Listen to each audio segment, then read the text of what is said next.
vos prénoms? Tu sais plus. Au moins, tout le monde a repris les prénoms de tout le monde, là. Oui. Du coup, on s'en rappellera. Ok. Sauf Hein? Pierre. Sauf Pierre. Il a dû s'absenter. Pierre, il est parti. Il y avait un Pierre. Qui c'est qui a inventé un Pierre?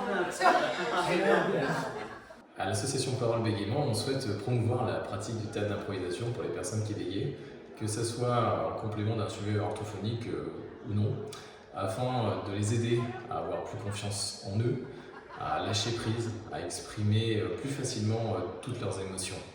T'es mort, hein? Ah, il est comme ça, lui. Parce qu'il m'a vu. Donc on nous a demandé d'intervenir avec l'association des bègues pour 6 ateliers, un groupe de personnes, une quinzaine de personnes, pour apprendre l'aisance de la parole, prendre sa place dans un groupe, se faire suffisamment confiance et essayer de construire des histoires ensemble. Tout le monde est là. Ça va être super. D'abord, maman m'a dit de te donner ça. C'est un cadeau pour ton anniversaire. Wow, trop cool, merci, je vais faire les autres. On a fait beaucoup d'exercices d'improvisation pure que l'on peut faire avec des élèves débutants que l'on a. Je sais que c'est hors de prix, ça se voit, il est ancien. C'est tout le temps qu'on a passé à t'expliquer les choses. Et avec ce groupe-là, évidemment, il y avait la particularité de cette prise de parole en public, de ce bégaiement, de cette difficulté de langage. Elle est allée voir un brocanteur qui lui a racheté pour 1000 €.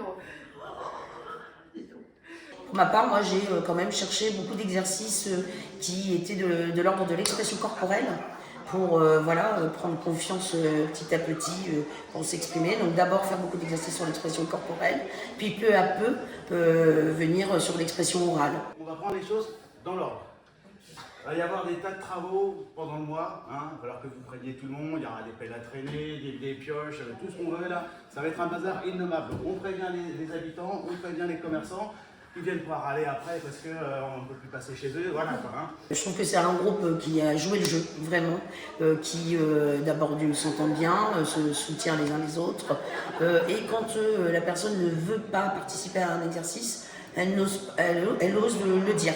Elle n'hésite pas à le dire et moi je trouve ça chouette parce que du coup c'est déjà là avoir un minimum de confiance en soi, même si on cède à notre timidité, c'est pas grave.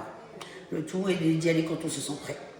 L'improvisation a permis à tous de passer des bons moments dans une bienveillance totale les uns envers les autres. On a passé des moments à rigoler, à ne pas juger, à être tolérant, à écouter avec bienveillance et rentrer véritablement en communication les uns avec les autres.